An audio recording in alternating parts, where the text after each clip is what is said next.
So let's get into it. What do we really mean by zero waste? In this show, we will be mainly thinking about the waste we produce in our personal lives, including maybe the food packaging you get at the grocery store. We will address the waste that we can, and we'll start to think about the waste that we can't. We need to start paying attention to everything we bring into our homes and asking, where is this coming from, what is it made out of, and where is it going to go after I'm done with it? This week, we'll look at each of the contestants' houses and try to identify where they produce waste.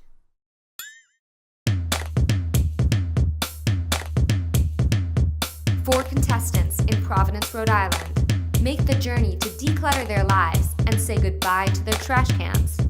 This is 100 Days to Zero Waste.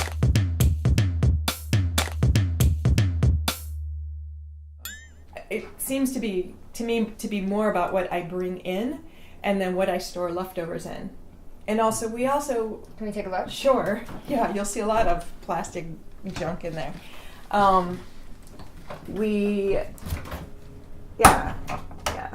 Lots of plastic. It's how do I get groceries that are not ever packaged in plastic. Mm-hmm. So, for example, there were blackberries in here and they came in the plastic pack. Like, there wasn't an option to just grab loose blackberries at Whole Foods. They come already packaged in these little half pint containers. So do you eat everything? No, we don't. We also end up with a lot of food waste. So we're not very good at that. There was a point where I swore we would never throw another apple away, and I started carving them. So this is one of my apple carvings. Wow, that is so cute. Oh my god, it's a little shrunken head. That's what happens to apples. You can carve them pretty crudely. Don't look at this carpet. It's got a lot of cat hair on it. Like I said, I wasn't going to clean up and make it up like a lie. Yeah. But so this is, we spent a lot of time in this room. So I see a lot of stuff. Yeah, there's a ton of stuff. I mean, I think that the main challenge is going to be if you don't choose to make a minimalist switch, then to map out where all the stuff comes from and where it's all going to go. Well, a lot of this stuff isn't going to go because a lot of it is art. It's the art and the instruments are staying. I'm saying, like, after you're done with them, they might be here for the duration of your life, or just understand the materiality of it, though. Oh, yeah. So I have been producing more trash than I did last semester, mainly because I am not composting as much as I used to. I have a very tiny one here, but my old compost bin was like this. It was my favorite bucket. It had roses painted on it, but it started to attract a lot of fruit flies because I didn't think about having a cover on it or an airtight lid, and it got to a really bad point where they were just proliferating so terribly that my roommate was like, we need to talk. And I said, it's about the fruit flies. And she said, yeah. I'm growing some beets right here. I had more, but they're actually with, it's for this art installation I'm doing that is about kind of the relationship between people and food and sort of fostering a more tangible connection with it because there's such a disconnect with the food that we eat nowadays. So these are my clothes and all of my many shoes. So I've been lately making, it's something I've been doing actually for like the past, I don't know, probably like 4 years, where I'm trying very hard to make a conscious effort to not buy anything new or like from fast fashion stores. And so almost everything I have here, I've either had like for years that I've just held on to, or I get a lot of stuff from Savers and like thrift stores and vintage stores. So I just have a lot of my mom's old clothing. That's like half of my wardrobe. I used to bring in my own containers to dining halls to fill with food, and then I like got personally reprimanded by the people that manage it because they were like, you can't do this because it's not sanitary. Like, so I wish I It was seems to be a not. common zero waste problem too, is that there's a lot of backlash and the issue of hygiene. People get very worried about hygiene. Yeah. So some people have talked about that. You usually just talk to the manager, keep talking to superiors until you get to somebody who will let you do it.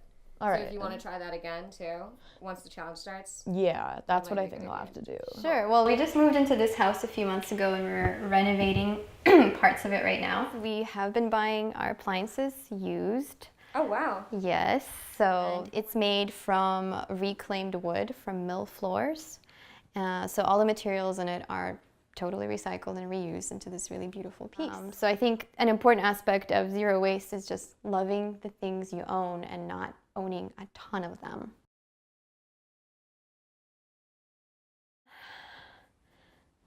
What else do you see that's a problem? I don't know. I'm looking at these little plastic bags. These are the Oh, produce yeah. bags. Those those you should replace.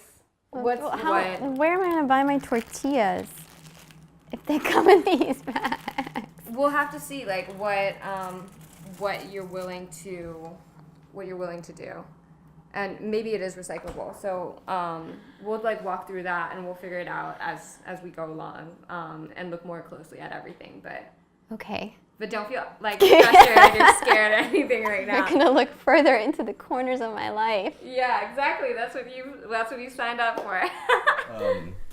So this is your trash right now. This is our recycling. Okay. Our trash is over there.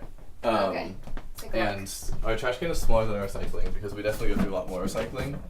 None in there right now. Just take it out. We can definitely look in the trash cans. But it was really full, so I swear that wasn't just for y'all. Oh, and then I have this. This is interesting to see your feedback on this. It's a fruit of the month box that comes from California, and it's like fresh fruit. Like this month is tangerines. Just because like I'm from California and like the fruit on the West Coast is just so much better. And so this is just like comes from different farms that are kind of near my hometown, and they ship it. Energy intensive though, yeah. Yeah, but it's like, oh, I love it so much. Yeah. Yeah. This is the front entrance. These are all of the skateboards in the house. I built this like little rack for them just to hold them up because otherwise they're on the floor and a tripping hazard. I have like printer, sewing machine, 3D printer. Whose material is this? This is I think just like kind of a collection of like house, like people have contributed stuff. Like we found this sort of fluff, and that way in case anyone ever takes a sort of like apparel class and needs to make cushions or something for furniture, we just held on to it. So you store it? Yeah, we just held on to it. Nice. This is the bathroom. Got like also weird things that we found, like you just gotta take a call, you know, like That's cute. You can definitely do that. Little mirror, you know, check yourself out, feel like you're on a spaceship. We go through definitely tons of garbage. This morning I saw someone like spill just like some water on the floor and just like paper towel to like wipe it up. I was like, you could probably just like first of all let it evaporate, or you know use like any sort of a towel. And then I still love like ramen noodles and stuff, and I think there's like gotta be a point in my life where I stop eating that. Like I can't be like in my 80s like still eating like processed prepackaged food. So I'm kind of taking this opportunity with this challenge to also kind of throw on this like change in like my like just like it's like a lifestyle change altogether. So fresh ingredients generally aren't wrapped in plastic. Yeah. So I'm like definitely very excited for that. That's great. Yeah. Yeah.